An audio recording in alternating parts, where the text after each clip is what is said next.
The Turkish economy is reliant on foreign capital, and the latest string of political unrest and bombings threaten the enthusiasm from foreign investors. Travel and tourism has already declined. The Turkish lira has hit an all-time low, and credit rating agency Standard & Poor's changed the country's outlook to negative as a result of that coup. Leroy Lawrence from Quadrant Capital is here with me now to discuss all of this. Turkey is having a bad time of it. I just mentioned all of the problems there. One of the biggest problems is how this affects foreign investment into the country, which they very much rely on, as I say. Well, since up to 2015, there's been 36% increase year on year in foreign investments. It had been looking quite good. Oil prices being very low, been helping Turkey extremely well as well. But this coup has really hit the nail on the head and really shown all the other problems that are underlining in the political situation in Turkey as well at the moment. Because it's the leadership, isn't it? I mean, my goodness me, this coup really showed how many people are against Erdogan. When you have a 50-50, I think it's a 54% split in support of such a polarising difference between where Erdogan wants to take the country and where the more liberal side wants to take the country, you're going to have a conflict, and that's what's happened now.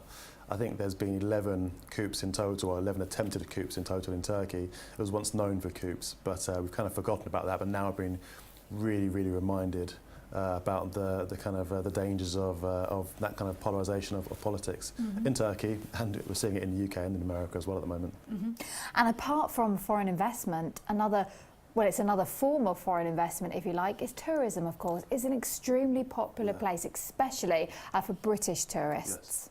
There's going to be major effects on tourism. There are 150,000 people who are going to be affected by this who were either planning to go, had already paid to go and hadn't gone out yet. Plus there are 50,000 people in Turkey at the time when the coup happened who were effectively stranded. That was followed by, on the same day, companies such as Low Cost Holidays going bust and going into administration, all their underlying companies as well.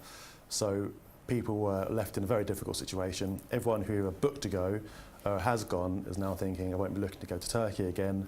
And on top of that, it's not easy to get a refund because, according to the FCO, it's still a green light area for more than 90% of the country. So you can't get a refund, you can't get any payout from your insurance, and you're a bit stranded, really. It's a real shame. A terrible time of year to happen. Well, a terrible time anyway, but regardless of that.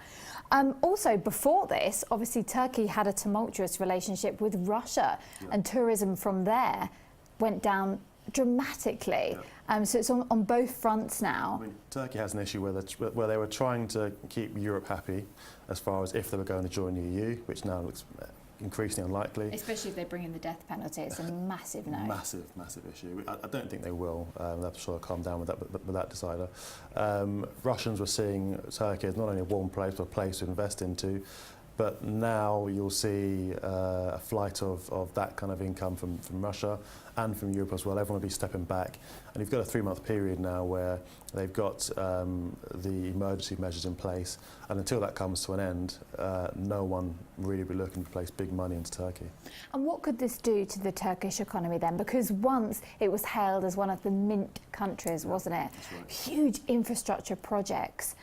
What will happen to the economy now if we do have this political uncertainty carry on in the near term? Well, in regards to being a mint country, whenever you have an emerging economy, you're always going to see big swings up and downs anyway. So anyone who's invested into it under that guise is expecting to see ups and downs. In fact, they may be really excited now because we're going to see it keep going down for the next 3 or 4 months, economy-wise, and they're going to be set as a junk credit rating by Standard & Poor's and by Finch as well very soon, which means that the yields will be really high, and actually a different kind of investor will look to invest into Turkey. What about the lira though? All-time low now when compared with the US dollar. Fell 7% in the same day. It's down at 2.86 I think now against the dollar. It's risen against the dollar today. However, it's still in a negative trend, and it will continue to be a negative trend in the short run. All right, Leroy, we'll leave it there. Thank you very much. I appreciate all of that information. And thank you as well for watching. And obviously, if you are going to Turkey at any point this year, then do take care of yourself. Thank you for watching.